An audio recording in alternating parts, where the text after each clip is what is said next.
So you won't believe this. This guy actually stole race cars and then buried them. I've got photos and the story today and more. Let's go.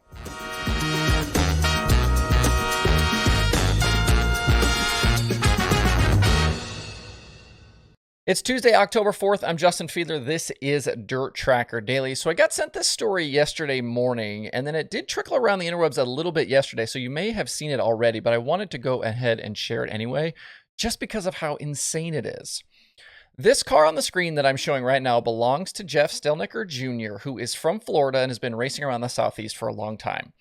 Recently, this car has actually been driven by Ivan and Lloyd in appearances at All Tech Raceway. And if you're not watching this, you're listening to it. This is a street stock. Last week, Stalnaker parked his enclosed trailer with the two street stocks in it with Hurricane Ian approaching. Their area of Ocala, Florida was not hit hard by the storm, but then when they returned to the shop, they found the trailer had been stolen. J.A. Ackley's Outside Groove reported on the story last Friday, but here's where things get really weird. Stalnaker had offered a $5,000 reward for the trailer, but ended up turning himself into a detective and tracking down his race cars on his own. Apparently, the alleged thief stole the trailer, not realizing there were race cars inside, and decided to dispose of the trailer's contents in a very strange way. Using an excavator, the thief dug a massive hole, put both cars and all of the parts inside, and then covered it up. Somehow they were able to find the hole and recover everything, but as the photos show, there isn't much left that is usable. So that's the hole. If you're looking at the screen, there's both cars stacked on top of each other in the hole. This photo obviously shows them pulling everything out of the hole. And then this is kind of the aftermath. The car just completely smashed. Cages have been destroyed. A lot of the parts are waterlogged and completely mangled. Not a lot left here that can be used. The thief has been arrested and is being held without bond on several counts, including grand theft auto. Stalnaker told Ackley that he isn't sure when he'll be able to race again, but that's been a humbling experience having so many people reach out to him asking if they can help. If you want to see more photos, go search Jeff Stalnaker Jr. on Facebook. His last name is Stalnaker. Definitely a crazy story here. A very bittersweet ending. It's crazy that they found the stuff, but obviously terrible that it's all destroyed and they're going to have to replace all of these things.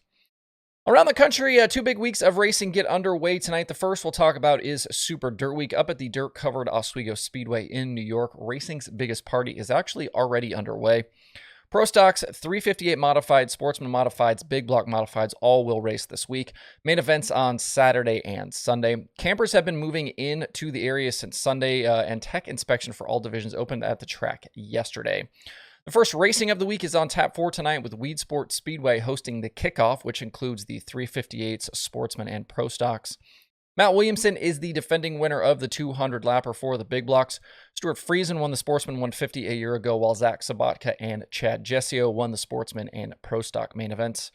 Cars will get on track at Oswego on Wednesday, with action continuing every day through Sunday. That includes practices, qualifyings, heats, mains, and there's even some more kind of satellite events as well.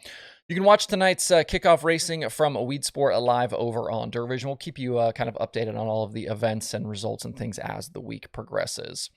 Also, this week is the USRA Nationals at Lucas Oil Speedway in Missouri. Through Saturday night, all USRA divisions, including the modified, stock cars, B-mods, hobby stocks, late models, factory stocks, tuners, and more, will be in competition. If you want more information on this one, head over to usraracing.com. If you want to watch live all week, you can do that over at racindirt.com.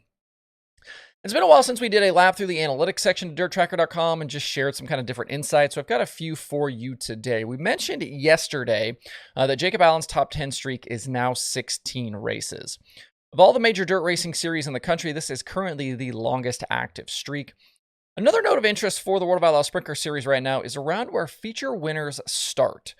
In 2021 and 2020, we had more winners from second than we did from the pole, but that trend has been reversed in 2022. I actually talked about this trend a few months ago on a daily show where we talked about whether or not dirt racing strategy was possible because, you're going to set that front row by the dash finish. And if you have a chance to maybe finish second on the dash versus winning the dash, would you do that if you had an advantage by starting on the front, on the outside of the front row? But obviously that trend has now been reversed. So far this season, 22 winners have come from the pole with the Outlaws, with just 13 from second. So whatever advantage those outside front row starters seem to have had the previous couple of seasons now seems to have been neutralized a little bit. I'm not really sure why. With the two national late model series and Lucas and the Outlaws, the guy that has the most wins and the most laps led with both series is actually not a full-time driver. Jonathan Davenport has obviously had an incredible season, and it's wild that he tops both categories with both series while only running select races. On the Outlaw side, he is joined by Dennis Erb Jr. at the top of the wins list for 2022. If we take a look at the USAC National Sprint Car Series, Justin Grant is in control of the championship fight right now over Brady Bacon, and the difference between the two is how well JG has done passing cars come feature time. Bacon is starting better on average in features by more than half a position over Grant, but JG leads the series in feature plus minus at plus 84. Feature plus minus is the difference between your finishing position and your starting position. Obviously, you want that number to be positive because that means you're moving forward. Grant is starting features around a half a position worse than he was a year ago, but he's finishing about 0.7 of a position better. Through 34 races in 2022, Grant has started outside the top 10 11 times, and he's converted 10 of those to top 10 finishes and 4 to top 5 finishes.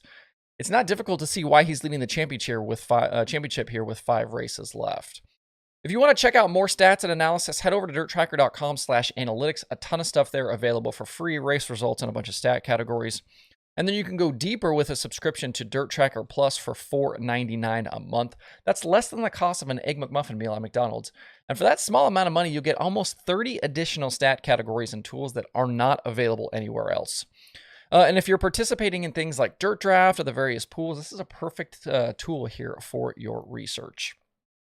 Moving on, this is your final iRacing World of Outlaws late model series update of the season. I know a lot of you will be super stoked about that. Don't worry though, the Sprint Car Pro Series starts up on November 28th, so we'll be back then for more on the cartoon racing.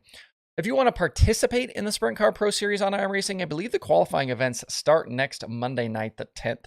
CarQuest Auto Parts has signed on as the title sponsor for that series. Yes, the real CarQuest Auto Parts. And now, all right, on to last night. Evan C. officially clinched the championship last week with his win at Volusia. But after the last lap shenanigans with Kendall Tucker, C was suspended for the finale by series officials. So no final win, no grand coronation here for Evan C. Pretty wild to have your series champion on the sidelines for the final race. In the final feature event of the year, the battle for the win came down to a fight between the two Dylans, Dylan Wilson and Dylan Yeager. The two traded slide jobs lap after lap down the stretch, and at the end, it was Dylan Yeager who got ahead through the final corner and snagged the win. I was a little surprised that Dylan Wilson didn't try and do more to block that move because it was the same passes that had played out for several laps before. Blake Majulis rounded out the podium after starting dead last in the field. If Majulis could start up front, he could probably won this championship. In the fight for relegation, James Edens and Jesse Wall grabbed the final 2 locked-in spots for the next season of racing, while Drew Hopkins and Justin Norwood, those guys are out. We'll have to come back through the qualification process for the next season. It was definitely a crazy year with Evan C. dominating and then having to sit out the finale because of that penalty, but great racing all year long. Congratulations to him on the championship. There are 5 shows on today's streaming schedule. Dirt Vision has the first night of Super Dirt Week from Weed Sports Speedway, like we talked about. They also have Outlaw Karts from Millbridge. Flow Racing has Modifieds and the Patriot Sprint Tour from Utica Rome, plus Flow 24/7. And then Racing Dirt has that first night of the USRA Nationals from Wheatland. To see the full daily streaming schedule with links to watch, visit dirttracker.com/watch tonight. That's it for the show today. Have a good Tuesday. Please make sure to hit the like button and subscribe to the show. If you do not do that already, you can subscribe on YouTube or your favorite podcast places. Thanks everybody for tuning in. We'll see you tomorrow for more Dirt Tracker Daily.